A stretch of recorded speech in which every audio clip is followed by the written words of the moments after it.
Assalamualaikum warahmatullahi wabarakatuh. Terlebih dahulu kami mengucapkan terima kasih kepada pengatur waktu pembawa acara yang telah mempersilahkan saya menyampaikan materi tausiah di kesempatan siang ini, yaitu pada acara silaturahim dan doa bersama untuk mengenang almarhum Bapak Bawono Yudo, suami dari Ibu Teti Kadi. Alhamdulillahirabbil alamin, wassalatu wassalamu ala asyrafil anbiya'i wal mursalin, sayyidina wa maulana Muhammadin wa ala alihi wa ashabihi wa man tabi'ahum bi ihsanin ila yaumiddin, amma ba'du. Rabbi syrah li sadri wa yassir li amri wahlul 'uqdatam min lisani yafqahu qawli. Saudara-saudaraku yang dirahmati Allah Subhanahu wa taala, puji serta syukur kita marilah kita panjatkan kehadirat Allah Subhanahu wa taala di kesempatan pagi menjelang siang ini. Semua kita masih dilimpahkan oleh Allah Subhanahu wa taala karunia-karunia yang begitu banyaknya. Karunia berupa umur yang diberikan kepada kita, berikut kesehatannya tentunya. Karena tidak sedikit dari kita yang saat ini terbaring lemah dalam pengobatan, dalam perawatan, baik itu di rumah atau bahkan sampai harus di rumah sakit. Bersyukur kita karena kita masih diberikan keistiqomahan dalam memeluk ajaran Islam ini. Manakala di tempat yang lain mungkin saja di bawah ancaman, mungkin saja di bawah tekanan, tetapi di Republik kita menjalankan syariat Islam adalah merupakan hal yang dijamin oleh undang-undang kita. Maka semoga kita dijadikan oleh Allah hamba-hambanya senantiasa istiqomah. Saudara-saudaraku yang dirahmati Allah Subhanahu wa taala, berkumpulnya kita walaupun dalam meeting Zoom ini dalam rangka untuk mengenang almarhum yang telah berpulang ke rahmatullah, di mana hari ini 1 Februari 2021 tepat 40 hari kepergiannya. Dan sebelum lebih jauh, karena agenda kita adalah doa bersama, maka alangkah lebih baiknya semua kita mengawali dengan mendoakan, dengan membacakan surat Al-Fatihah. Kita mohonkan kepada Allah, kita niatkan dengan tulus dan ikhlas, kita hadiahkan bacaan ini kepada almarhum. Semoga Allah Subhanahu wa taala menerima iman dan Islamnya, mengampuni segala dosa dan kesalahannya, dan menempatkan di tempat yang mulia di sisinya. Ala hadhihi niyah wa kullu niyatin salihah. Al-Fatihah. A'udzu billahi minasyaitonir rajim. Bismillahirrahmanirrahim. Alhamdulillahi rabbil alamin. Arrahmanir rahim. Maliki yaumiddin. Iyyaka na'budu wa iyyaka nasta'in. Ihdinas siratal mustaqim. Siratal ladzina an'amta 'alaihim ghairil maghdubi 'alaihim waladdallin. Amin.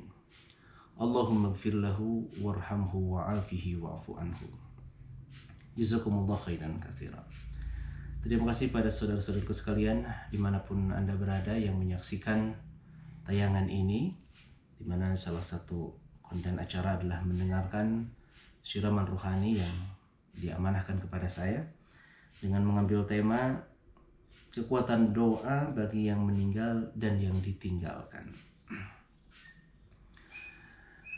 Saudara-saudaraku yang dirahmati Allah Subhanahu wa taala, Allah Subhanahu wa taala berfirman, "Wa idza sa'alaka 'ibadi anni fa inni qarib ujibu da'watad da'i idza da'an falyastajibu li wal yu'minu bi la'allahum yarshudun." Surat Al-Baqarah ayat kurang lebih 187 begitu. Allah nyatakan, apabila seseorang bertanya kepadamu wahai Muhammad, tentu saja para sahabat seringkali bertanya manakala ayat Al-Quran diturunkan, wa idza sa'alaka, bertanya kepadamu, anni, tentang diriku, kata Allah, fa inni qarib, maka jawablah bahwa sesungguhnya aku dekat.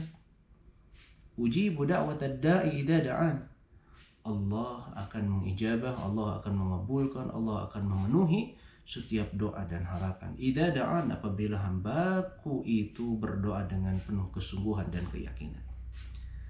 Jadi kekuatan doa ini amat sangat luar biasa. Bahkan dalam salah satu sabda Nabi SAW dikatakan, ad-du'a mukhul ibadah. Doa merupakan intisari dari ibadah. Bukankah kita kalau menunaikan sholat dari sejak dimulainya takbiratul ihram sampai diakhiri dengan salam, isinya adalah rangkaian doa semuanya?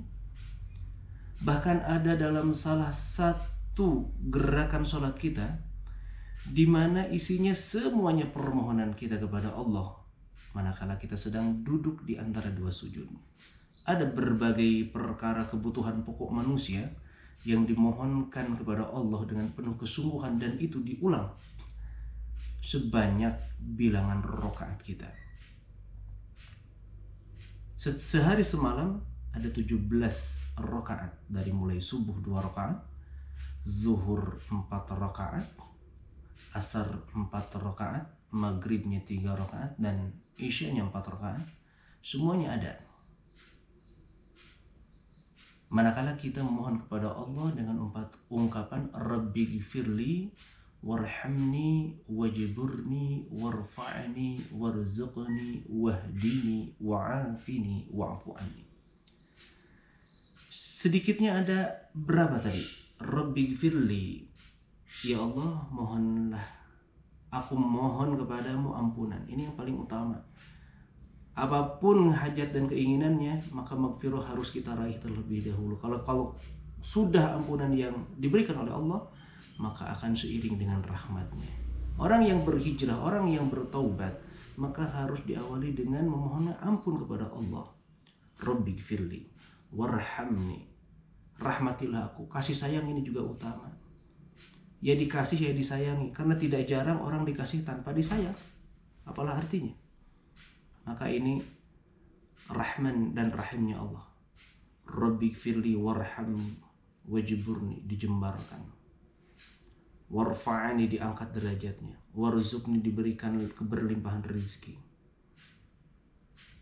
Wahdini, petunjuk agar tidak tersesat dalam mengarungi kehidupan ini.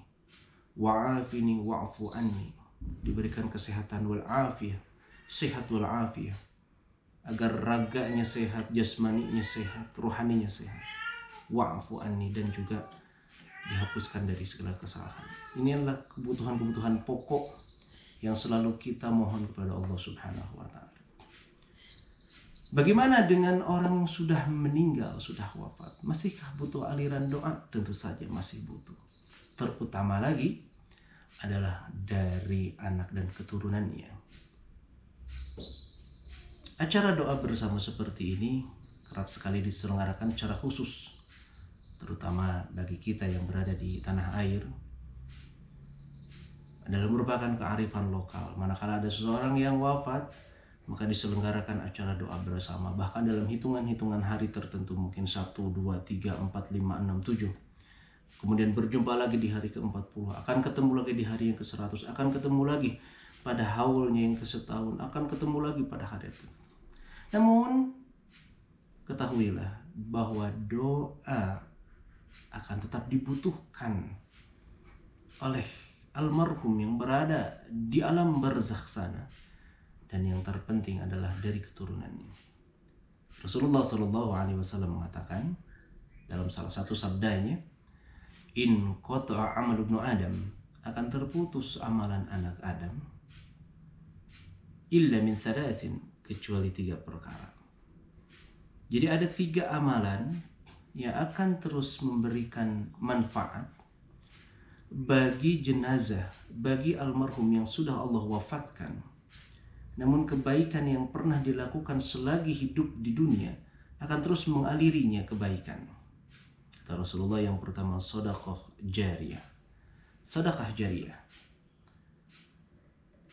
Sedekah jariah ini, saudara-saudara yang dirahmati Allah Subhanahu wa taala, merupakan amalan yang amat sangat dicintai oleh Allah Subhanahu wa taala.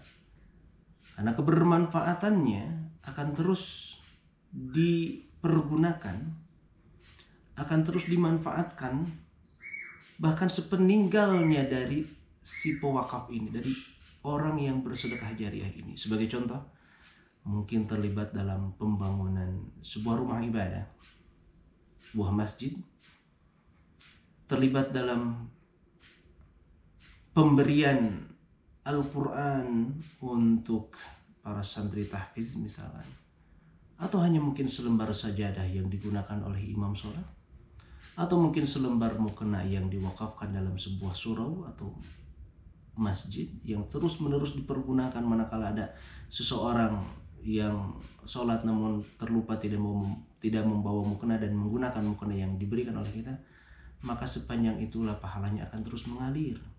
Maka disebutnya sedekah jariah. Maka saudara-saudara yang dirahmati Allah Subhanahu wa taala, kita yang hadir di sini, marilah kita memiliki proyeksi, harapan agar dari sebagian rezeki kita ada yang kita niatkan untuk terlibat dalam wakaf-wakaf yang produktif. Karena ketahuilah, wakaf yang terus dipergunakan merupakan sedekah kebaikan jariah yang terus mengalir. Betapapun kita nanti akan diwafatkan oleh Allah Subhanahu wa taala. Karena ketahuilah bahwa kematian pasti akan menimpa siapapun. Allah nyatakan kullu nafsin dha'iqatul maut. Setiap